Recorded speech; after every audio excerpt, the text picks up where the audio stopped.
یونیکال جو ہے ان کی سب سے بڑی جو ہے کمپنی ہے، اس نے مذاکرات کیے، وہ دیکھ کر حیران ہے کہ یہ ان پڑھ، یہ ملے ملاٹے جو ہیں یہ تو بڑے ٹف بارگینر ہیں۔ اس طریقے سے پاؤں جما کر طالبان نے جو ان کے ساتھ مذاکرات کی اور ان سے اپنی شرطیں پیش کی، وہ گھبرا کر بھاگ گئے۔ یہ صورتحال بھی تھی افغانستان پر قبضہ، لیکن یہ ہے کہ اصل کیا تھا کہ وہ اسلام کی کوشش ان کا میجر ہے۔ اسی لیے پورا عالم کفر جمع ہے، امریکہ، یورپ، روس، چین، سب جمع، بھارت تو ہے ہی ہے، یہ سب جمع۔ اچھا، اس لیے کہ افغانستان کے بارے میں یہودیوں کے علم میں ہے کہ حضور کی حدیث ہے، یخرج من خراسان رایات سود، خراسان کے علاقے سے کالے جھنڈے لے کر فوجیں چلیں گی، لا یردھا شیء، کوئی طاقت ان کو رخ نہیں موڑ سکے گی، حتیٰ تم سبب یہ لیا، یہاں تک کہ وہ آ کے بیت المقدس میں جھنڈے گاڑ دیں۔ دے نو اٹ، یہ جان لیں، یہ لوگ پڑھے لکھے۔ اسی طرح حضور کی ایک حدیث ہے کہ جب یہودیوں کا قتل عام ہو رہا ہو، اگر مسلمان قتل کریں گے تو اگر کسی درخت کے پیچھے یہودی چھپا ہوگا تو درخت پکارے گا، اے مسلمان، ہاں عبداللہ آؤ ادھر، یہ میرے پیچھے یہودی چھپا ہوا، قتل کرو۔ کسی پتھر کے پیچھے چھپے گا تو پتھر بولے گا، سوائے ایک درخت غرقد، غرقد یہودیوں سے وہ پناہ دی، اور آج اسرائیل میں سب سے بڑی پلانٹیشن غرقد ہے۔ اسی لیے افغانستان، خراسان، یہ افغانستان کا ہارٹ ہے افغانستان۔ اور یہ بھی جان لیجیے ہمارا جو مالاکنڈ سے اوپر کا علاقہ ہے یہ بھی خراسان کا ہے، اولڈ خراسان، جسے گریٹر خراسان کہا جاتا ہے۔ ایک میں نے ایرانی سے پوچھا تھا اس کے بارے میں، اس نے کہا خراسان ہمارا ایک صوبہ ہے، مجھے معلوم ہے، جس کا دارالخلافہ مشہد ہے اور یہ ان کا مقدس شہر ہے، وہ تو صرف مکے کی طرح سمجھتے ہیں۔ بہرحال میں نے کہا میں پوچھ رہا ہوں پرانا خراسان بزرگ، تو خراسان بزرگ کا انہوں نے بتایا پورا افغانستان اس میں، اور پھر یہ اسٹیٹس جو ہیں سینٹرل اسٹیٹس اور ایران کا ایک حصہ اور پاکستان کا ایک حصہ، یہ جو مالاکنڈ کا، اور یہ بڑی معنی خیز بات ہے کہ وہی مالاکنڈ سے تحریک چلی جو اصل تحریک ہے طالبان پاکستان، وہ سوات سے چلی۔ بہرحال اس وجہ سے، اس پہلو سے یہ جو ہے افغانستان پر حملے کا سب سے بڑا سبب وہ تھا کہ طالبان کون ہے، کہاں سے آ گئے ہیں۔ کوئی 30 سال پہلے تو ان کا کوئی تذکرہ نہیں تھا۔ ہاں، افغانستان میں طالب علموں کو طالبان کہہ دیا جاتا، اس پہلو سے تو وہ موجود تھے، لیکن طالبان ایک سیاسی یا عسکری قوت کی حیثیت سے کیسے منظر پر آئے، اس کے لیے ذرا سرسری سا آپ کو جائزہ لینا ہوگا۔ افغانستان کی تاریخ کے پچھلے 30-35 سال، افغانستان میں آپ کو معلوم ہے کئی سو سال سے ایک بادشاہی نظام چل رہا تھا، اور اکثر و بیشتر بڑا اطمینان کے ساتھ چل رہا تھا، امن کے ساتھ چل رہا۔ اگرچہ افغانستان کے جو دیہی علاقے تھے ان میں رہنے والوں کی جو اکثریت، عظیم اکثریت ہے، وہ بڑی شدید مذہبی انداز کی تھی، نماز، روزہ اور اس پردہ، حجاب، یہ ان کے کلچر میں شامل ہے۔ یوں سمجھیے کہ یہ مذہب ہونے کا پہلو بعد میں آتا ہے، ان کے کلچر کا جز۔ لیکن یہ ہے کہ جو بڑے شہر تھے، خاص طور پر کابل، وہ پوری طرح ویسٹرنائز ہو چکا تھا بادشاہ کے نام کے تحت۔ جب شاہ ظاہر شاہ آئے تھے ایک دفعہ پاکستان، ان کے ساتھ ان کی بیگم بھی تھی بلکہ، اور وہ اسکرٹ پہنے ہوئے، ٹانگیں ان کی ننگی تھی، تو لوگ بڑے حیران ہوئے تھے، افغانستان، افغان بادشاہ کی بیگم جو ہے افغان بلکہ، اس لباس میں۔ لیکن واقعہ یہی ہے کہ کابل جو ہے پورے طور پر ویسٹرنائز تھا، اکثر و بیشتر وہاں پہ جو لوگ نچلے طبقات میں تھے ان کے اندر ظاہر بات ہے کہ مذہب کا وہ جو کلچر ہے ان کا وہ موجود۔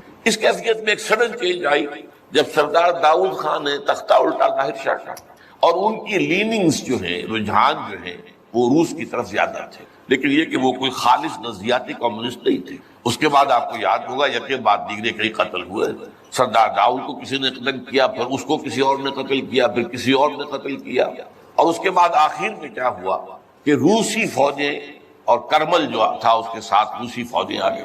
تو یہ جو ایک تبدیلی ہوئی ہے، اس کے خلاف جو ہے اسلامی قوتوں کی طرف سے ریزنٹمنٹ آئی، اس لیے کہ اگرچہ ان تبدیلیوں کے دوران کمیونزم جو ہے وہ کم سے کم جو شہری علاقے تھے افغانستان کے، اس میں مضبوط قدم جما چکا تھا۔ پارٹیاں دو تھیں، پرچم اور خلق، لیکن ان دونوں کے درمیان فرق وہی تھا جو رشین ریولیوشن میں مولشوکس اور بولشوکس کا تھا۔ پارٹیاں دو لیکن نظریہ ایک، کمیونزم ایک، قیادتیں دو جدا، دو پارٹیاں۔ اسی طریقے سے ان کی پارٹیاں دو تھیں، آپس میں ان کا جو ہے پاور سٹرگل بھی جاری تھی، لیکن کمیونزم کے اوپر وہ بالکل جو ہے پورے متفق۔ اب یہاں پاکستان میں اس کا جو رد عمل ہوا اس کو سمجھیے، جو بہت صحیح ہوا۔ ابھی جب کہ وہ ریزسٹنس شروع ہوئی تھی اور روسی فوجیں نہیں آئی تھی، ابھی گویا کہ ایک لوکل فینومینا تھا، گویا کہ سب کچھ جو ہے وہ افغانستان کے اندر جس کو میلٹنگ پاٹ کہتے ہیں اسی کے اندر تھا۔ تو اس وقت بھی ظاہر بات ہے کہ کمیونزم کے خلاف مسلمانوں کے اندر اور مذہبی مزاج کے لوگوں کے اندر ایک رد عمل شروع ہوا، ریزسٹنس شروع ہوا، اور ان میں خاص طور پر کالجوں اور یونیورسٹیوں کے طلبہ کا حصہ بہت زیادہ تھا۔ یہ لوگ وہ جو ہے یا تو جماعت اسلامی کے زیر اثر تھے اور یا زیادہ تر جو ہے الاخوان المسلمون کے زیر اثر تھے۔ انہی کے لیڈروں میں حکمت یار تھے، گلبدین حکمت یار، انہی میں احمد شاہ مسعود، اور ان دونوں کی بڑی گہری دوستی تھی، بہت گہرے ایک دوسرے کے ساتھ یہ گویا کہ کامریڈز تھے اور ساتھی تھے۔ پھر استاد ربانی، عبد الرسول سیاف، اس قسم کے لوگ، ان لوگوں نے جو ریزسٹنس موومنٹ شروع کی، تو یہاں بھٹو صاحب نے اس وقت بالکل صحیح قدم اٹھایا۔ ان میں سے بعض لوگوں کو دعوت دی، وہ آئے دارالحکومت میں، بھٹو صاحب کے مہمان رہے، ان کی پیٹھ تھپ کی کہ ٹھیک ہے کرو کوشش، اور یقیناً کچھ نہ کچھ جو ہے انہیں مدد بھی دی ہوگی، لیکن یہ کہ اس کے بارے میں مجھے معلوم کچھ نہیں ہے۔ اندازہ ہے کہ جب بلایا ہے، پیٹھ تھپ کی ہے، اس لیے کہ ظاہر بات ہے ان کو معلوم تھا یہ کہ اگر جو ہے یہاں پر کمیونزم آ گیا اور خاص طور پر روس اگر قابض ہو گیا تو پھر اس کا اگلا قدم پاکستان ہے۔ گویا کہ وہ جو صدیوں پرانا خواب ہے روسیوں کا، وہ زار کے زمانے کا خواب ہے کہ سائبیرین ریچ جو ہے وہ بہت ہی چاہتا تھا کہ کسی طریقے سے یہ افغانستان اور پاکستان کو رونگتے ہوئے اور وہ جو ہے بحیرہ عرب، عربین سی اور بحر ہند، انڈین اوشن کے گرم پانیوں تک پہنچ جائے۔ لہذا افغانستان میں قدم جم گئے تو ظاہر بات ہے کہ اس کے بعد اگلا ہدف جو ہے وہ پاکستان ہو۔ تو یہ صورتحال تھی کہ جس میں بھٹو صاحب نے جو قدم اٹھایا وہ بالکل صحیح تھا۔ بعد میں جب روسی فوجیں آ گئیں، اب ایک ریزسٹنس شروع ہوئی زبردست۔ ان میں سب سے پہلی ریزسٹنس جو ہے وہ در حقیقت جو جہاد شروع ہوا ہے وہ جہاد فی سبیل الحریت تھا۔ اس کی بنیاد مذہبی نہیں تھی بلکہ آزادی تھی، اس لیے کہ افغان قوم جو ہے وہ غلام رہنے کی عادی نہیں، اس کے لیے ذہناً تیار نہیں، جذباتی طور پر تیار نہیں۔ یہ پوری تاریخ کی حقیقت ہے۔ چنانچہ اسی زمانے میں جب روس کے خلاف جنگ جاری تھی اور جہاد ہو رہا تھا افغانستان میں، تو مارگریٹ تھیچر ایک دفعہ آئی تھی پاکستان کے دورے پر، اور وہ طورخم پر جا کر انہوں نے خطاب کیا تھا کچھ لوگوں سے، جس میں بڑے تاریخی جملے مجھے آج تک یاد ہیں۔ We learned our lesson and the Russians will also soon learn their lesson۔ Afghanistan کے بارے میں ہم نے سبق سیکھ لیا تھا، ہم نے بار بار فوج کشی کی اور فتح کیا، لیکن اپنا قبضہ برقرار نہیں رکھ سکے۔ اسی طریقے سے بالفرض اگر روس نے قبضہ کر بھی لیا تو وہ یہاں رہ نہیں سکے گا۔ یہ سبق جو ہے ہم نے تو سیکھ لیا ہے، روسی بھی سیکھ لیا۔ بہرحال اس وقت جو صورتحال پیدا ہوئی اس میں ایک فیکٹر جو نیا آیا اس کو ذہن میں رکھیے۔ اس وقت پورے عالم اسلام میں احیاء اسلام اور نفاذ شریعت کا ایک جذبہ پروان چڑھ رہا تھا۔ یہ جذبہ شروع ہوا ہے کب؟ جب کہ کولونیل رول کا بستر طے ہونا شروع ہوا، یہ یورپین جو پاورز تھی انہوں نے اپنا بستر رول کرنا شروع کیا، تو جیسے جیسے مسلمان ممالک آزاد ہوئے ان کو یاد آیا، جیسے آدمی کوئی نیند سے اٹھے تو یاد آیا کہ میں نے کوئی خواب دیکھا تھا، یاد آیا کہ ہمارا بھی تو ایک نظام ہوتا تھا نا، یہ انگریزوں کے آنے سے پہلے یا بلندیزیوں کے آنے سے پہلے یا فرانسیسیوں کے آنے سے پہلے یا اطالویوں کے آنے سے پہلے یا اسپینیئرز کے آنے سے پہلے، یہ آخر ہمارا ایک نظام تھا، تو اب ہم اس نظام کو دوبارہ قائم کریں۔ یہ ایک جذبہ تھا، اگرچہ مبہم تھا، واضح نہیں تھا، اور یہ کہ آج کے دور میں اسلامی نظام کیا ہوگا، کیسے ہوگا، اس کے کوئی واضح تصورات نہیں، لیکن جذبہ موجود ہے۔ اسی کو علامہ اقبال نے جو ہے ابلیس کی زبان سے کہلوایا ہے، وہ ابلیس کی مجلس شورا میں، کہ ہے اگر کوئی خطر مجھ کو تو اس امت سے ہے، نہ مجھے جمہوریت سے کوئی اندیشہ ہے، ہم نے خود شاہی کو پہنایا جمہوری لباس، یہ تو ہم نے خود ہی اس کو لباس اڑا دیا ہے شاہی کو، اور اسے جمہوریت کا رنگ دے دیا ہے۔ وہ انڈیویجول ساورنٹی کی بجائے پاپولر ساورنٹی، کلیکٹیو ساورنٹی، وہ شرک جو کا تو ہے، کفر جو کا تو ہے، اور نہ مجھے اشتراکیت سے کوئی اندیشہ ہے۔ کب ڈرا سکتے ہیں مجھ کو اشتراکی کوچا کر؟ ہاں ہے اگر کوئی خطر مجھ کو تو اس امت سے ہے جس کی خاکستر میں ہے اب تک شرار آرزو۔ یہ جو جذبہ تھا اور یہ جو تڑپ تھی، یہ اگرچہ پورے عالم اسلام میں تھی، لیکن کہیں بھی اس کی کوئی کامیابی کی صورت نظر نہیں آ رہی تھی۔ جذبہ اس وقت ایسا ہوا کہ جہاد افغانستان کو ایک تو اس جذبے نے سپورٹ کی، اور یہ جذبہ کھنچ کر آیا کہ شاید ہاں افغانستان کے اندر اب یہ کام عملاً ہو جائے گا۔ اس لیے پوری دنیا سے لوگ آئے، والنٹیئرز آئے، انہوں نے جانیں دی، انہوں نے وہاں پر محنتیں کی، اپنے کوئی انڈونیشیا سے چلا آ رہا ہے، کوئی برما سے چلا آ رہا ہے، کوئی فلسطین سے چلا آ رہا ہے، کوئی فلپائن سے چلا آ رہا ہے، کوئی تھائی لینڈ سے چلا آ رہا ہے، کوئی سعودی عرب سے چلا آ رہا ہے، کوئی مصر سے چلا آ رہا ہے، کوئی لیبیا سے چلا آ رہا ہے، کوئی چیچنیا سے چلا آ رہا ہے، یہ سارے لوگ آئے وہاں، اس لیے کہ جذبہ یہ کہا گیا کہ یہ جہاد فی سبیل اللہ ہے۔ میں واضح کر چکا ہوں کہ میرے نزدیک وہ جہاد فی سبیل اللہ نہیں تھا۔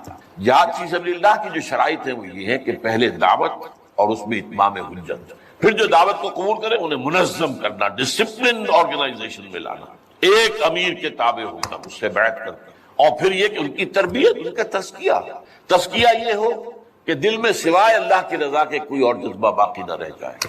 یہ مال و دولت دنیا یہ نہیں، کچھ نہیں، نہ حکومت نہ سیادت، صرف اللہ کی رضا، اور یہ کہ جذبہ اتنا ابھر آئے کہ تن من دھن حتیٰ کہ جان دینے کے لیے تیار ہو۔ یہ ساری شرائط ہیں جہاد فی سبیل اللہ کی۔ ظاہر بات ہے کہ وہاں پر تو جو ایک دم حملہ ہو گیا اور روسی فوجی آ گئے تو نہ ان کاموں کا موقع تھا نہ اس کے لیے وقت تھا، وہ لوگ کھڑے ہو گئے۔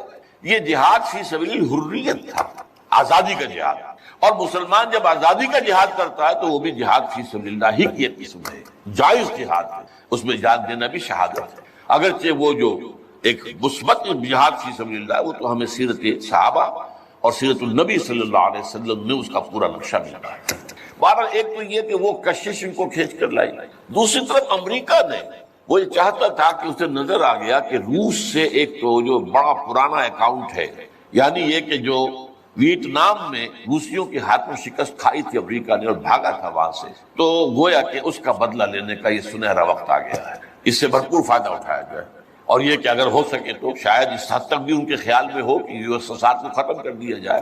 میرے خیال میں ایسا نہیں تھا، وہ یہ نہیں سمجھتے تھے کہ یو ایس ایس آر ختم ہو جائے گا، لیکن یہ کہ بہت کمزور ہو جائے گا اور یہ کہ اس کی بلیڈنگ ہو جائے۔ اس کے لیے اس نے اس جہاد کا غلغلہ دوسروں سے بڑھ کر، مسلمانوں سے بڑھ کر جو ہے دنیا میں بلند کی، اور ان جہادی لیڈروں کا کردار بنایا پوری دنیا میں، ان کی شخصیت کی امیجز بنائی ہیں۔ احمد شاہ مسعود کو دی لائن آف پنشیر پوری دنیا کے اندر اس کے بارے میں جو ہے وہ دھاک پٹ، تاکہ یہ لوگ زیادہ سے زیادہ لوگ آ جائیں، والنٹیئر مل جائیں۔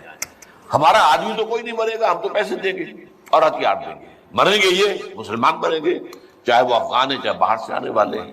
تو وہ جو غلغلہ جہاد کا تھا، اور اس میں گویا کہ ایک طرح سے امریکہ کے اس ایجنڈے کو نہ جانتے ہوئے نہ سمجھتے ہوئے گویا کہ لا علمی میں جو تقویت پہنچائی وہ ایسے لیڈروں نے جن میں بن لادن بھی ہیں، وہ جہاد کے لیے لوگوں کو کھینچ کر علم مبارک سے لے کر آئے، ان میں عبداللہ ابن عزام بھی تھے شہید رحمۃ اللہ علیہ، انہی میں عمر عبد الرحمن ہے جس وقت امریکہ کی جیل میں پڑے ہوئے۔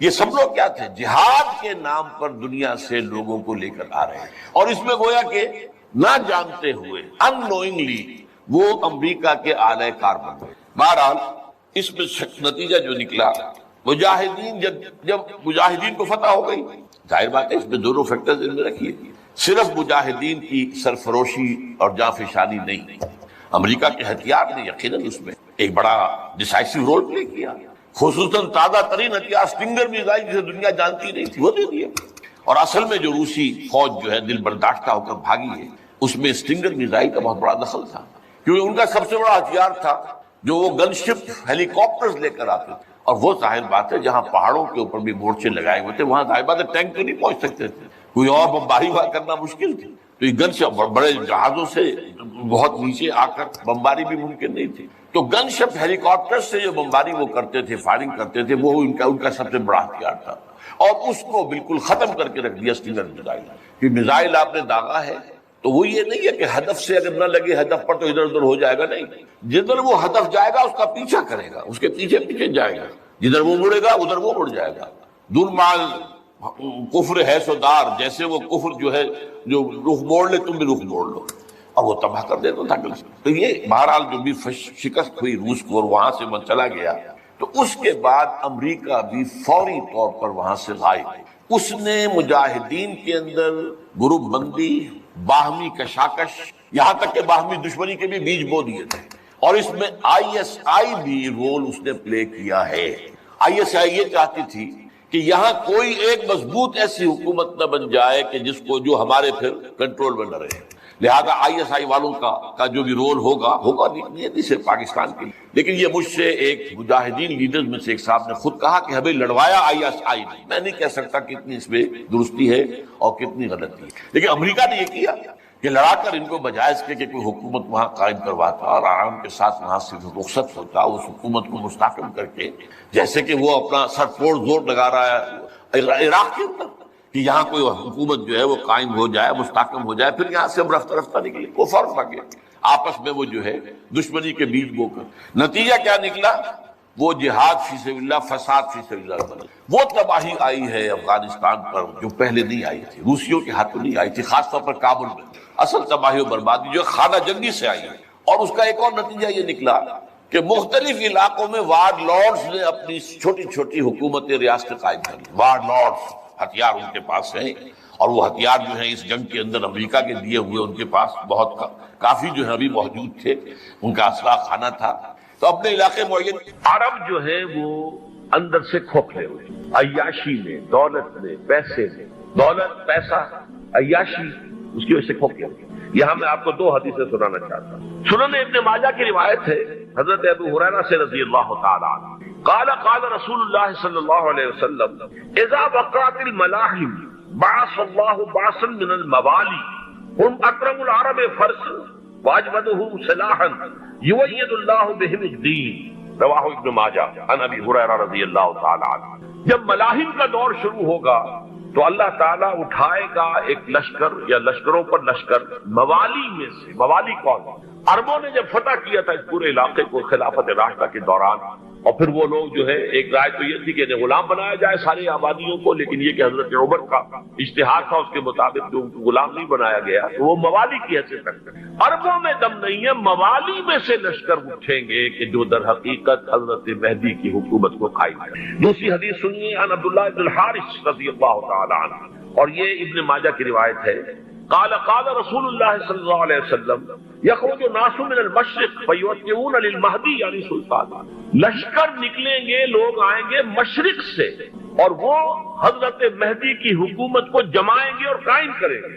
اب ذرا نوٹ کیجئے کہ جزیرہ نما عرب کے مشرق میں کون سے ملک ہیں؟ تین، ایران، افغانستان، پاکستان، یہ تین سالڈ مسلم ممالک، مسلم آبادی اکثریت۔ ویسے تو یہ کہ آگے ہندوستان میں 20 کروڑ مسلمان ہیں، لیکن وہ 20 کروڑ جو ہے وہ تو 80 کروڑ کے اندر تحلیل ہو جاتے ہیں غیر مسلموں میں، لیکن یہاں جو معاملہ ہے یہ خالص اکثریت۔ ان میں سے ایران کا معاملہ جہاں تک ہے، نمبر 1 یہ کہ وہ شیعہ عقائد کے حصار میں بند ہے، اس سے ادھر ادھر ہونا اس کے لیے ممکن نہیں۔ حدیث میں یہ بھی آتا کہ اصفہان سے 70,000 یہودی دجال کا ساتھ دیں گے، لیکن بہرحال خراسان ایک صوبہ ہے افغانستان کا اس وقت بھی شمال مشرقی کونے میں، مجھے امید ہے وہاں سے خیر کی، کیونکہ خراسان کا لفظ وہاں پہ شامل ہے، اور حضور کی حدیث میں بعد میں آپ کو سناؤں گا کہ خراسان سے فوجیں چلیں گی جو یروشلم کو دوبارہ حاصل کریں گی، فتح کریں گی، جیسے پہلے یروشلم کھویا عربوں نے تھا، دوبارہ حاصل کیا تھا کرد نے، کرد خون صلاح الدین ایوبی رحمت اللہ علیہ، ایسے اب پھر عربوں نے کھویا ہے، لیکن لینے والے خراسان سے لشکر آئیں گے۔ یخرج من خراسان رایات سود لا يردها شيء حتى تنصب بإلیا، خراسان کے علاقے سے کالے علم لے کر لشکر چلیں گے جن کے رخ کو کوئی موڑ نہیں سکے گا جب تک کہ وہ جا کر یروشلم میں نصب کرے۔ اس کے بعد نام آتا ہے پاکستان کا۔ یہ ہے میری اور آپ کی داستان، اور یہ ہے سبب جس کی وجہ سے کہ میں آپ سے یہ گفتگو کر رہا ہوں۔ اصل میں تو کس لیے؟ محض ایک علمی استفادہ، محض اپنی بات آرا کو ظاہر کرنے کا شوق نہیں، بلکہ یہ کہ اپنی ذمہ داری ہم پہچانے کہ ہم کس مقام پر کھڑے ہیں۔ دیکھیے اس پاکستان کے بارے میں یا ہندوستان کے بارے میں علامہ اقبال نے کہا تھا اپنے ترانہ ملی میں، میرے عرب کو آئی ٹھنڈی ہوا جہاں سے، میرا وطن وہی ہے، میرا وطن وہی ہے۔ اور مجھے بتایا گیا کہ سنن ابی داؤد میں یہ روایت موجود ہے کہ حضور نے فرمایا کہ ہندوستان کی طرف سے مجھے ٹھنڈی ہوا آتی، اگرچہ مجھے وہ حدیث ابھی نہیں ملی، لیکن حزب التحریر کا ایک کارڈ مجھے ملا تھا، تو اس میں اس حدیث کا اور اس میں ابن داؤد ابو داؤد کی روایت کا حوالہ موجود ہے۔ لیکن میں جو چیز آپ کو بتا چکا ہوں وہ یہ کہ الف ثانی کا پورا تجدیدی کارنامہ اس ہندوستان کی سرزمین میں ہوا۔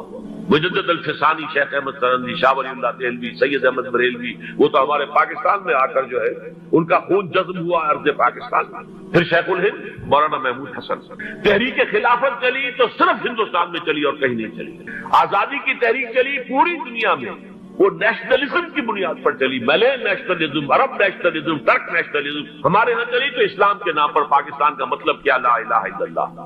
پھر پاکستان قائم ہوا معجزے کے طور پر، بلکہ نازل ہوا ہے لیلۃ القدر میں. انا انزلناہ فی لیلۃ القدر، جیسے قرآن نازل ہوا لیلۃ القدر میں، یہ پاکستان بھی نازل ہوا لیلۃ القدر. اس کا برقرار رہنا ابھی تک معجزہ ہے. ہندو یہ سمجھتا تھا، کانگریس سمجھتی تھی کہ جھٹپٹ ختم ہو جائے گا. پھر یہ کہ اس کا قرارداد مقاصد کا پاس ہو جانا، مزید بھی اور اضافی دفعات دستور میں آ جانا، اب کمرشل انٹرسٹ کو ربا قرار دے کر حرام قرار دینا، یہ سارے لینڈ مارکس ہیں کہ جو اشارہ کر رہے ہیں کسی چیز کی طرف معاملہ کدھر جا رہا ہے. پھر یہ کہ یہ جو 14ویں صدی کے مجدد تھے شیخ الہند، اس کے بعد سے کچھ ایسی شخصیتیں عظیم پیدا ہوئی ہیں ہند میں، جن کو میں سمجھتا ہوں کہ 14ویں صدی کے مجدد اور 15ویں صدی کے مجدد کے درمیان یہ 15ویں صدی کے مجدد کی راہ کو سیدھا کرنے والے، جیسے کہ حضرت یحییٰ نے کہا تھا میں تو آنے والے کا راستہ سیدھا کر رہا ہوں حضرت عیسیٰ کے لیے، ایسے ہی 15ویں صدی کے لیے امام مہدی کے لیے راستہ صاف کرنے والے سب سے پہلے علامہ اقبال، جنہوں نے اسلام کا تصور دین کی حیثیت سے دوبارہ زندہ کیا ہے، ورنہ اسلام ایک مذہب کی شکل اختیار کر چکا تھا. پھر مولانا مودودی، مولانا ابوالکلام آزاد حکومت الہیہ کے نعرے کے ساتھ میدان میں آیا. یہ اقبال نے جو تصور پیش کیا تھا اس پر عملی جدوجہد کے لیے حزب اللہ قائم ہوئی. نوٹ کر لیجئے 11 برس کا فرق ہے عمر کا علامہ اقبال کے اور ابوالکلام کے. اور 1913 میں جب حزب اللہ قائم کی ہے اس وقت علامہ اقبال کی ملی شاعری اپنے عروج کو پہنچ چکی تھی. پھر یہ کہ علامہ اقبال کے بعد تعبیر جو ہے اس کام کی وہ ابوالکلام نے کی، لیکن روایتی علماء کی شدید مخالفت کی وجہ سے وہ بددل ہو کر چھوڑ گئے، کانگریس میں شامل ہو گئے. بساط جو ہے حزب اللہ کی انہوں نے لپیٹ دی. پھر مولانا مودودی آئے، انہوں نے وہ ڈور جو ہے اس کا سرا تھاما، جماعت اسلامی قائم کی حکومت الہیہ ہی کے قیام کے لیے. اگرچہ میرے نزدیک یہ کہ وہ انتخابی اور ایک قومی سیاست کی ایک جماعت بن کر پاکستان میں جو ہے دلدل میں پھنس گئی ہے، اب ہم اس کی کوشش کر رہے ہیں تنظیم اسلامی اور یہ تحریک خلافت جس کے تحت یہ جلسہ ہو رہا ہے. یہ ساری چیزیں وہ ہیں کہ آپ کو سوائے پاکستان کے اور کہیں نہیں ملیں گی. معلوم ہوتا ہے کہ پاکستان کو بہت بڑا رول پلے کرنا ہے اس میں، اور اس کے ساتھ اب جمع کر لیجئے افغانستان کی عمارت افغانستان، اسلامی عمارت افغانستان قائم ہو چکی ہے. یہ پچھلے 20 سالوں میں جو کچھ وہاں ہوتا رہا ہے اس سے پہلے تصور نہیں ہو سکتا تھا. کابل جو ہے وہ تو جیسے پیرس کا تمدن تھا ویسے کابل کا تھا، وہی لباس، وہی اسکرٹ. یہاں جب آئے تھے شاہ ساحل ظاہر شاہ سرکاری دورے پر تو ان کی جو ملکہ صاحبہ تھی ان کے ساتھ اسکرٹ میں ملبوس. کابل جو ہے وہ بالکل ایک پیرس کی طرح کا شہر تھا. آج کابل جو ہے جا کر دیکھیے، علامہ اقبال کے فرزند بھی دیکھ کر آئے ہیں، تو اگرچہ وہ خود میں سمجھتا ہوں کہ خاصے انہیں آپ لبرل کہیں، آزاد خیال کہیں، لیکن اس درجے متاثر ہو کر آئے تھے کہ انہوں نے یہ کہا افغانستان میں جو میں نے حالات دیکھے ہیں کہ اگر 2-4 اور مسلمان ملکوں کے اندر یہ نظام قائم ہو جائے تو پوری دنیا مسلمان ہو جائے گا. یہ سب کچھ کیسے ہو رہا ہے؟ یہ آنے والے دور کی جھلکیاں ہیں. Coming events are casting their shadows before. یہ سب بتا رہے ہیں کہ پاکستان افغانستان کو مل کر اس میں کوئی عظیم رول پلے کرنا. اور اس کے ضمن میں اب میں علامہ اقبال کے بارے میں آخری بات کہہ رہا ہوں. علامہ اقبال کے بارے میں عام یہ خیال ہے، انہوں نے اپنے خطبات میں مہدی کا اور نزول مسیح کا، حالانکہ میں کل پڑھ رہا تھا مولانا سعید احمد اکبر آبادی رحمۃ اللہ علیہ کا ایک مقالہ ان کا کہ علامہ اقبال نے ابن خلدون کے بارے میں یہ کہا ہے کہ مہدی کا اور نزول عیسیٰ کا دونوں کا انہوں نے انکار کیا ہے. حالانکہ ابن خلدون نے نزول عیسیٰ کا انکار نہیں کیا، صرف مہدی کا انکار کیا. بہرحال علامہ اقبال نے خطبات میں انکار کیا ہے. لیکن یہ کہ اپنی شاعری کے اندر میں چیلنج کرتا ہوں کسی بڑے سے بڑے اقبال شناس کو، ان کا یہ شعر ذرا سنیے. خضر وقت از خلوت دشت حجاز آید برو، کارواں زی وادی دور و دراز آید برو.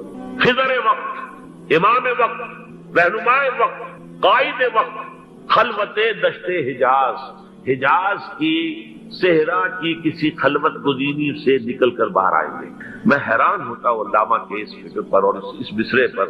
یہاں انہوں نے شیعہ اور سنی دونوں کے کانسیپٹ جمع کر دیا. شیعہ کا کانسیپٹ یہی چھپے ہوئے کسی غار میں وہاں سے برآمد ہو گئے، اور ہمارا کانسیپٹ میں ام سلمہ رضی اللہ تعالیٰ عنہ کی حدیث سنا چکا، چھپے ہوئے ہوں گے وہ وہاں پر. مدینے سے نکل کر آ کر مکے میں چھپ جائیں گے. اس خانہ جنگی کی حالت میں لوگ ان کی طرف دیکھ رہے ہوں گے، سوچتے ہوں گے انہیں میدان میں آنا چاہیے، کوئی پارٹ پلے کرنا چاہیے، امت کی رہنمائی کرنی چاہیے. لیکن وہ چھپیں گے، وہ کارے ہوں گے، وہ اس ذمہ داری کو قبول نہیں کرنا چاہیں گے، جا کے چھپ جائیں گے مکے میں. وہاں سے مکے والے انہیں نکالیں گے اور وہ کارے ہوں گے، انہیں بالکل یہ پسند نہیں ہوگا کہ یہ ذمہ داری اٹھائیں. تو خضر وقت خلوت دشت حجاز آیت برو، کارواں زی وادی دور و دراز آیت برو. کارواں جو چلے گا ان کی مدد کے لیے اس وادی دور و دراز، اس زی عظیم وادی دور و دراز، یہ وادی سندھ ہے.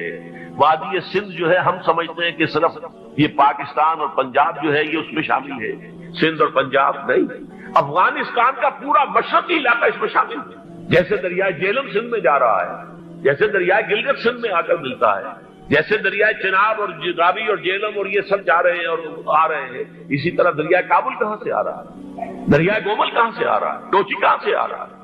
یہ سارا جو ہے ڈرین جو ہو رہا ہے ایسٹرن جو ہے پارٹ آف افغانستان، یہ سب وادی ہے. اس وادی کے یہ دو حصے ہیں، ایک حصہ جو ہے یہ ادھر پاکستان میں ہے اور اسی وادی کا دوسرا حصہ جو ہے وہ افغانستان میں. کارواں زی وادی دور و دراز آیت برو، کارواں چلے گا یہاں سے.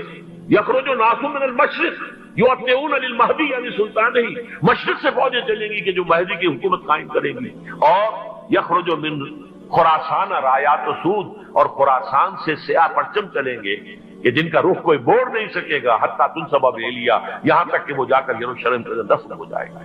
حضرات میں ایک میری گفتگو کا حصہ باقی تھا لیکن میں اسے چھوڑ رہا ہوں، اس لیے کہ گلوبلائزیشن جو اس کی ہوگی، جو خلافت علی منہاج النبوہ کی تجدید کامل حضرت مہدی کے ہاتھوں عرب میں ہوگی، اس سے پہلے اس کے لیے محنت، کوشش، جد و جہد پاکستان اور افغانستان میں ہو چکی ہوگی جو اسے سپورٹ کرے گی اور وہاں جا کر حکومت قائم کرے گی. اس کے بعد گلوبلائزیشن کا جو مرحلہ اس کا ہے وہ حضرت مہدی کے ہاتھوں نہیں ہے، وہ حضرت عیسیٰ ابن مریم ان کے نزول کے بعد، جن کے نزول کے بعد دجال کا خاتمہ ہوگا اور یہودیوں کا استحصال ہوگا.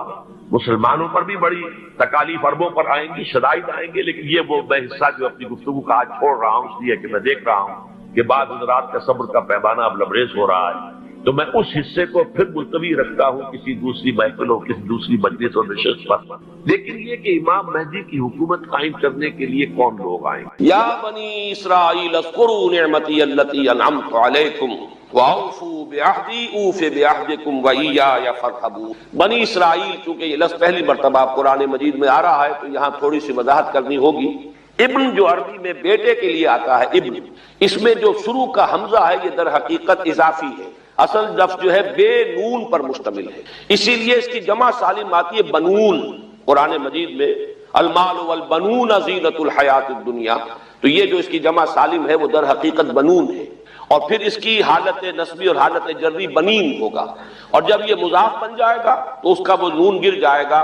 تو اے بنی اسرائیل، اے اسرائیل کی اولاد، لفظی ترجمہ ہوگا اے اسرائیل کے بیٹوں، لیکن یہ کہ مراد اولاد ہے. اس میں برسبیل تغلیب اگرچہ خطاب مردوں سے ہو رہا ہے جیسے کہ قرآن مجید میں اکثر و بیشتر ہے، لیکن یہ کہ اس میں خواتین بھی شامل ہیں. تو یا بنی اسرائیل، اے اسرائیل کے بیٹوں. اسرائیل سے مراد کیا ہے؟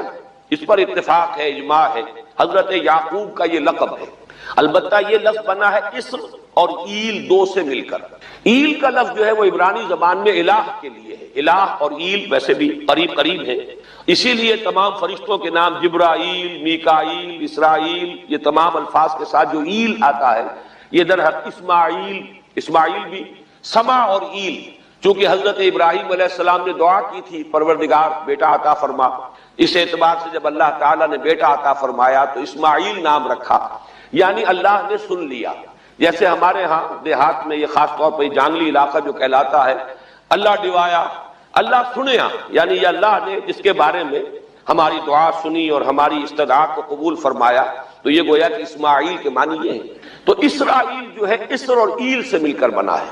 عبرانی اور عربی زبان کے بارے میں یہ اختلاف ہے. ایک رائے تو یہ ہے کہ ماں بیٹی کا رشتہ ہے، عربی زبان عبرانی سے نکلی ہوئی، لیکن زیادہ اکثر محققین کی رائے یہ ہے کہ یہ دونوں بہنیں ہیں. کوئی اور کامن زبان تھی، سیمیٹک لینگویج ابتدائی، جس سے کہ یہ دونوں زبانیں پھر وجود میں آئی ہیں. گویا کہ ان کے درمیان رشتہ جو ہے وہ بہنیں ہونے کا ہے، ماں اور بیٹی کا نہیں ہے. لیکن ظاہر بات ہے کہ مشابہت اور ان کے اندر جو ہے قرب جو ہے اور مناسبت وہ بہت نمایاں ہے. اسر کے دو ترجمے کیے ہیں.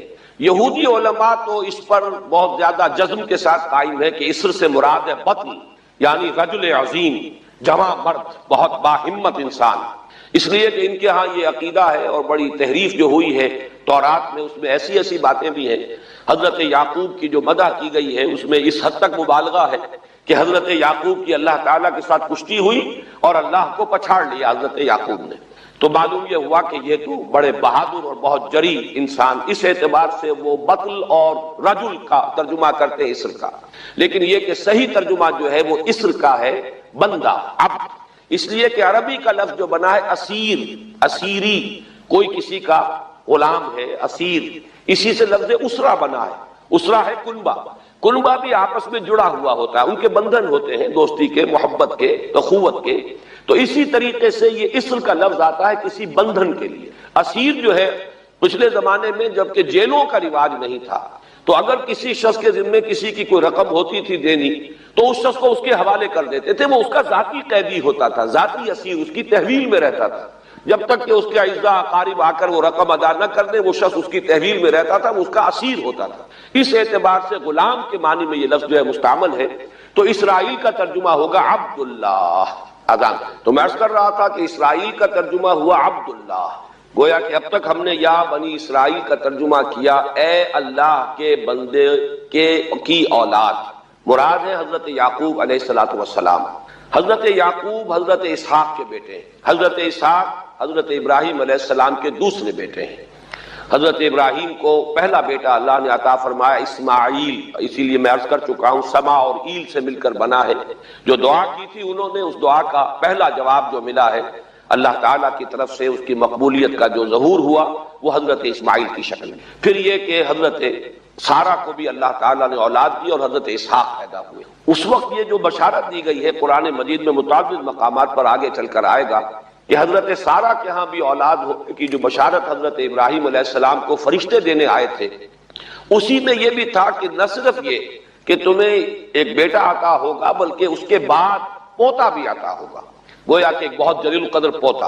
اس اعتبار سے ایک رائے یہ ہے کہ یعقوب عقب سے بنا ہے، گویا کہ بشارت میں پہلے ہی سے شامل تھا حضرت یعقوب علیہ السلام کا ذکر بھی کہ اسحاق کے بعد اسحاق کے ہاں ایک بہت جلیل القدر بیٹے کی ولادت ہوگی اور اس کا نام یعقوب ہوگا، یعنی اسحاق کے بعد آنے والا، بیٹے کے بعد جو پوتا آتا ہے۔ لیکن یہود کی رائے یہ ہے کہ حضرت یعقوب پیدا ہوئے ہیں اپنے بھائی عیسو کے ساتھ، یہ تمام بیٹے ہیں حضرت اسحاق علیہ الصلوۃ والسلام کے، دو بیٹے پیدا ہوئے بیک وقت، جڑواں بھائی۔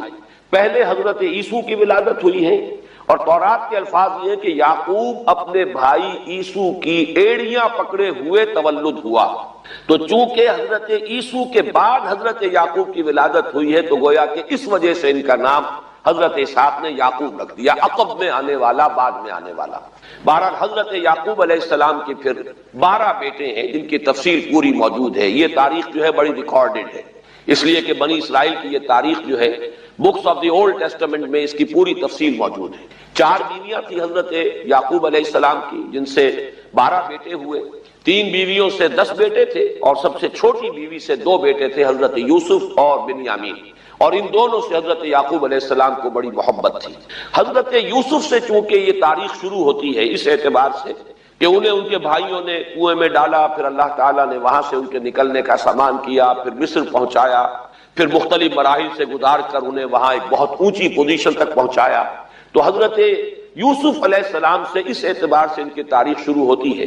1906 قبل مسیح میں حضرت یوسف علیہ السلام کی پیدائش ہے، جہاں تک صحیح اندازہ کیا جا سکا ہے۔ یوں سمجھئے کہ آج سے تقریباً 4000 سال قبل یہ حضرت یوسف کی پیدائش ہے، اور حضرت یوسف پڑ پوتے ہیں حضرت ابراہیم کے۔ ان میں اگر آپ 200-250 سال کا اور اضافہ کریں تو آج سے کوئی 4,2500 سال قبل کی شخصیت بنتے ہیں حضرت ابراہیم علیہ الصلوۃ والسلام۔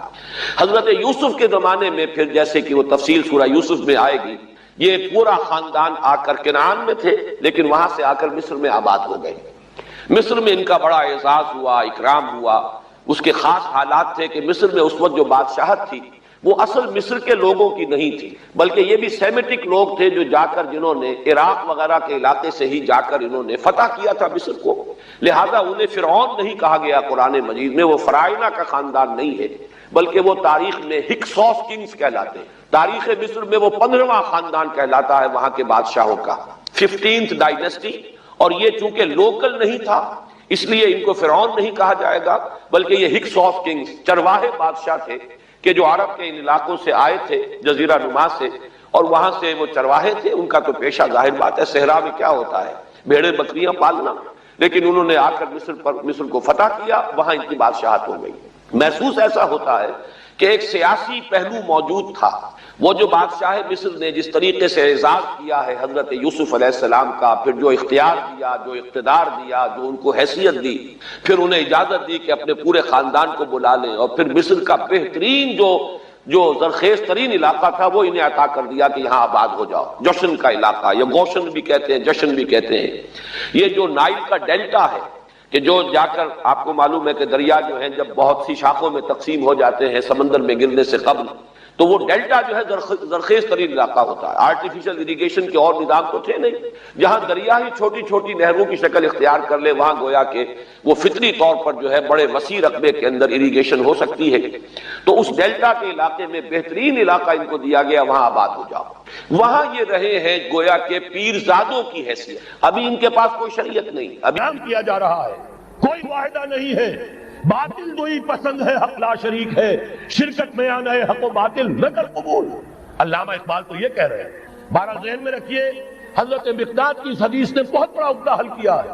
اسی لیے جب حضور سے یہ الفاظ سنے حضرت مقداد نے تو کہتے فقلت، تو میں نے اپنے دل میں یہ کہا وَيَكُونَ الدِّينُ كُلُّهُ لِلَّهِ. یہ جو سورہ انفال میں الفاظ آئے ہیں، دین پورا کا پورا اللہ کے لیے ہو جائے گا، یہ تبھی ہوگا جبکہ کل روئے عرضی پر کوئی گھر نہ بچے، کوئی خیمہ نہ رہے جو یا تو اس کے گھر والے اور خیمے والے اسلام لے آئے یا اسلام کی تابع داری قبول کر دیں، تب کے لیے تیار ہو، تب ہوگا.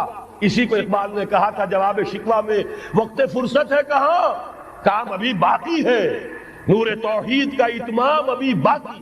لیکن یہ جو حدیثیں میں نے آپ کو سنائی ہے، علامہ اقبال نے در حقیقت انہی کا نقشہ کھینچا ہے. آسماں ہوگا سحر کے نور سے آئینہ پوش، اور ظلمت رات کی سیما پا ہو جائے گی. پھر دلوں کو یاد آ جائے گا پیغام سجود، پھر جبھی خاک حرم سے آشنا ہو جائے گی. آنکھ جو کچھ دیکھتی ہے لب پہ آ سکتا نہیں، محو حیرت ہوں کہ دنیا کیا سے کیا ہو جائے گی. شب گریزہ ہوگی آخر جلوہ خورشید سے، یہ چمن معمور ہوگا نغمہ توحید سے.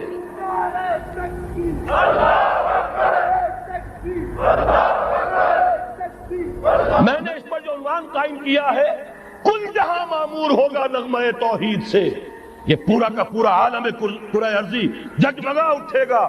اشرقت الارض بنور ربہا، وہ نور رب کا جب اطمینان ہوگا پوری یہ زمین اس سے چمک اٹھے گی. یہ ہے وہ پیشین گوئیاں. اب میں آپ کو بتانا چاہتا ہوں کہاں سے ہوگا. موٹی سی بات یہ ہے، پہلے خلافت علی منہاج النبوہ کا نظام قائم ہوا، کل روئے عرضی پر ایک دم نہیں ہو گیا. ایک ملک جزیرہ نما عرب، محمد الرسول اللہ صلی اللہ علیہ وسلم والذین معہ رضی اللہ تعالی عنہم اجمعین، ان کی جد و جہد، ایثار، قربانی، اس کے نتیجے میں جزیرہ نما عرب وہاں یہ نظام قائم ہو گیا. پھر پھیلا، پھر توسیع ہوئی. 3 لشکر نکلے تھے، مشرق مغرب شمال. شمال میں اوشیائے کوچک ترکی کا علاقہ، مشرق میں خراسان تک، مشرق میں یہ ماوراء النہر تک، مغرب میں بحر اوقیانوس تک. دشت و دشت ہیں، دریا بھی نہ چھوڑے ہم نے، بحر ظلمات میں دوڑا دیے گھوڑے ہم نے. اب بھی یہی ہوگا، کسی ایک جگہ سے ہوگا. یہ میں اب آپ کو بتانا چاہتا ہوں کہاں سے ہوگا. پہلے اس کے جو شواہد ہیں وہ سمجھ لیجئے، پھر حدیثیں میں سامنے لاؤں گا. میں نے عرض کیا تھا کہ مغرب سے یہ سیلاب نیو ورلڈ آرڈر کا چلا، جو کہ در حقیقت یہودیوں کا مالیاتی نظام ہے. اس مالیاتی شکنجے میں انہوں نے یورپ امریکہ کو جکڑا ہوا. اس کے بعد ان کی فتوحات کا دائرہ عالم عرب ان کے شکنجے میں آ چکا. ابھی آپ نے خبریں پڑھی ہوں گی، اب تو ہزاروں فنڈامنٹل سعودی عرب میں گرفتار ہو رہے ہیں، علماء گرفتار ہو رہے ہیں. یہ ساری حکومتیں جو امریکہ کے ایجنٹوں پر مشتمل ہیں، در حقیقت یہی سب سے پہلے اپنے ہاں کے جو مسلمان ہیں جنہیں یہ کہتے ہیں کہ یہ فنڈامنٹلسٹ ہیں، سب سے پہلے تشدد ان کی طرف سے ہوگا. بہرحال اب اس سے آگے ہے عالم اسلام کا وہ حصہ جس میں میں اور آپ بھی ہیں. یہ غیر عرب عالم اسلام، ایران سے شروع ہو کر پھر افغانستان جو حضور کے زمانے میں خراسان کہلاتا تھا، یہ پورا افغانستان، کچھ تھوڑا سا حصہ ایران کا، کچھ تھوڑا سا حصہ روسی ترکستان کا، کچھ حصہ پاکستان کا، یہ سب حضور کے زمانے میں خراسان کہلاتا تھا۔ اس کے ضمن میں جان لیجئے اب یہ نیوکلیس بننے والا ہے، یہاں سے خلافت کا آغاز ہو کر رہے گا۔ اس کے شواہد کیا ہیں؟ پہلی بات نوٹ کیجئے، ختم نبوت کے بعد سارا سلسلہ مجددین کا ہے رحمہم اللہ۔ 1000 برس تک سارے مجدد عالم عرب میں پیدا ہوئے۔ 11ویں صدی سے یہ صنم خانہ ہند مجددین کی آماجگاہ، مجدد الف ثانی رحمت